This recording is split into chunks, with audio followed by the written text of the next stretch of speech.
जय माता दी साथियों, मैं नरेंद्र विश्वकर्मा आप सभी का अपने इस चैनल नरेंद्र विश्वकर्मा में हार्दिक स्वागत करता हूं।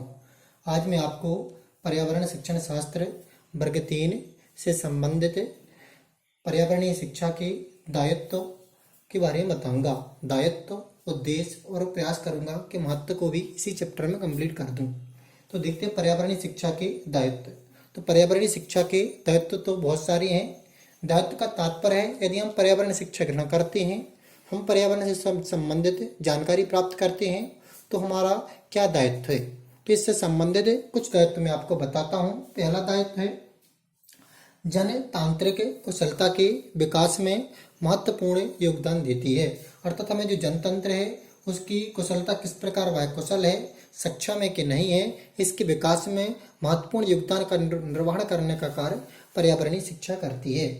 वनों के संरक्षण एवं उनके विभिन्न उपायों पर विशिष्ट अध्ययन किया जाता है। यदि हमने पर्यावरण की शिक्षा ग्रहण की है तो हमें जानकारी होती है कि हम इस वनों का संरक्षण कैसा कर सकते हैं, इन्हें बचाने के क्या उपाय हैं, इनके बारे में विशिष्ट अध्ययन हम इसी में करते हैं। और ऊपर से हमारा दायित्व है कि हमें जो हमने शिक्षा ग्रहण की है तो वनों का संरक्षण और उनके बचाने नियंत्रण के उपाय के लिए प्रयास करें। ये सामाजिक भावनाओं के विकास में भी महत्वपूर्ण मानी जाती है। अर्थात जो समाज की भावना है इसके माध्यम से उनका भी विकास होता है। पर्यावरणीय शिक्षा विभिन्न प्रदूषण तथा उसकी समस्याओं से परिचित करवाती है। अर्थात यदि हम पर्यावरण की शिक्षा ग्रहण कर लेते हैं तो इसके अंतर्गत जितनी भी समस्याएं होती हैं उनसे हम परिचित होते हैं। तब फिर हमारा दायित्व होता है कि हम उन पर समस्याओं को निदान करने का प्रयास करें, निवारण करने का प्रयास करें। लास्ट पॉइंट है उत्तम व कुशल तथा जिम्मेदार नागरिक के निर्माण में यह शिक्षा प्रासंगिक मानी जाती है। अर्थात जब हम पर्यावरण शिक्षा ग्रहण कर लेते हैं तो हमारा दायित्व बन जाता है कि हम इसके माध्यम से उत्तम कुशल व जिम्मेदार नागरिक बने। तो यह थी पर्यावरण शिक्षा के दायित्व। अब हम देखेंगे उद्देश्य। तो अभी तक हमने देखा पर्यावरणीय शिक्षा का दायित्व कि हमारा दायित्व क्या है। अब पर्यावरणीय शिक्षा का उद्देश्य, अर्थात हमें पर्यावरण की शिक्षा क्यों प्रदान की जाती है। तो इसका प्रथम उद्देश्य होता है जागरूकता। पर्यावरणीय शिक्षा का प्रमुख उद्देश्य, प्रथम उद्देश्य है जागरूकता।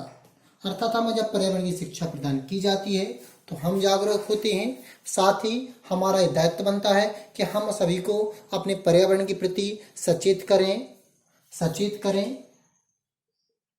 जागरूक करें, उन्हें पर्यावरण से परिचित करवाएं। तो ये था प्रथम उद्देश्य। दूसरा उद्देश्य होता है सहभागिता। दूसरा उद्देश्य इसका क्या है? सहभागिता।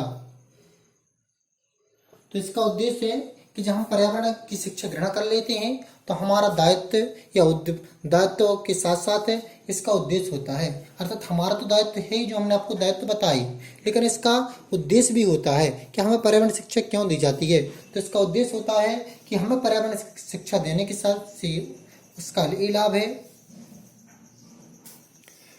है कि हम जो दूसरों के जो कोई भी कार्य, सामाजिक कार्य हो, उसमें हम सभी का सामाजिक कार्य जैसे पर्यावरण को प्रति हमें बचाने का प्रयास करना चाहिए। हम पर्यावरण को किस प्रकार बचा सकते हैं और जितने भी पर्यावरण से संबंधित कार्यक्रम हो तो हम उन कार्यक्रम में मिलजुल के कार्य करने की सहभागिता का निर्वहन करना चाहिए। इसके बाद अगला कार्य था इसका पर्यावरणीय शिक्षा का अगला उद्देश्य है ज्ञान। अर्थात ज्ञान के माध्यम से हमें लोगों को शिक्षित करना है। इसके बाद इसका अगला उद्देश्य है मूल्यांकन। तो मूल्यांकन प्रत्येक जो शिक्षा होती है उसका प्रत्येक केंद्रीय बिंदु होता है। हम मूल्यांकन के आधार पर ही प्रत्येक छात्र को बता सकते हैं कि उसकी योग्यता किस प्रकार होगी। तो मूल्यांकन करना वह इसका एक उद्देश्य होता है। फिर होता है कौशलों का विकास। कौशलों का विकास इसलिए होता है कि हमारे अंदर कौन से कौशल हैं और हमें इन कौशलों को किस क्षेत्र में लगाना चाहिए। हम इन कौशलों को यदि पर्यावरण के शिक्षा क्षेत्र में लगाएंगे तो पर्यावरण के क्षेत्र में हमारी किस क्षेत्र में सर्वाधिक रुचि है, और जिस क्षेत्र में हमारी सर्वाधिक रुचि होती है तो हम उस क्षेत्र में उसको क्या करते हैं, अपना सहभागिता संपूर्णता देते हैं। इसके बाद अगला इसका है अभिवृत्तियों में परिवर्तन। अर्थात जो भी हमारे अंदर वृत्ति है, वृत्ति के तात्पर्य हमारे अंदर की जो क्रियाएं हैं, हमारे अंदर की जो आदतें हैं, तो अभिवृत्तियों में परिवर्तन करना। अर्थात यदि हमारी अभिवृत्तियां पर्यावरण के प्रति नहीं है तो उन्हें पर्यावरण के संरक्षण के प्रति लाना। तो ये था पर्यावरण शिक्षा का उद्देश्य। तो उद्देश्य में कौन कौन से हैं? जागरूकता, सहभागिता, ज्ञान, मूल्यांकन, कौशलों का विकास, अभिवृत्तियों का परिवर्तन। अब इसमें पेपर में ऑब्जेक्ट कैसा आएगा? ऑब्जेक्ट आएगा कि निम्न में से पर्यावरणीय शिक्षा का उद्देश्य नहीं है। उसमें 4 ऑप्शन दिए जाएंगे। उसमें दे दिया जागरूकता, सहभागिता, ज्ञान और दे दिया कोई अदर ऑब्जेक्ट।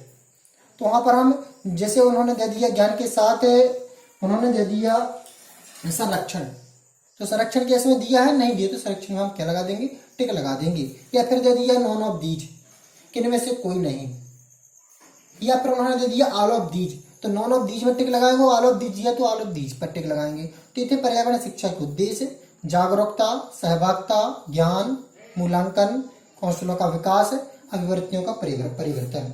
अब हम देखते हैं पर्यावरणीय शिक्षा के महत्व। तो देखते हैं पर्यावरणीय शिक्षा के महत्व और लाभ एक ही है। यदि महत्व कहा जाए तो यही है और लाभ कहा जाए तो यही है। अर्थात पर्यावरण की शिक्षा ग्रहण करने से हमें क्या लाभ है? तो इसका पहला लाभ है यह विभिन्न खाद्य श्रृंखलाओं तथा पारिस्थितिकी संतुलन को वर्णित करती है। दूसरा लाभ इसका कृषि रसायनों के अधिक प्रयोग से पर्यावरण का पारिस्थितिक संतुलन बिगड़ गया है और इसके प्रयोग से यदि हम पर्यावरण शिक्षा का अध्ययन करते हैं तो हम पारिस्थितिक संतुलन को दोबारा बना सकते हैं। तीसरा लाभ इसका पर्यावरणीय शिक्षा हमें तरीकों से अवगत कराती है जिससे हम संतुलित पर्यावरण मिलता है। अर्थात हमें किस तरीके से पर्यावरण को संतुलन करना है, यह तरीके हमें पर्यावरणीय शिक्षा से प्राप्त होते हैं।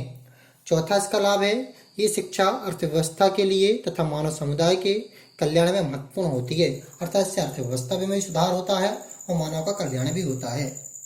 पांचवा लाभ इसका ये शिक्षा हमें तीव्र प्राकृतिक संसाधनों के ह्रास को संरक्षित करने के लिए अभ्यस्त कराती है।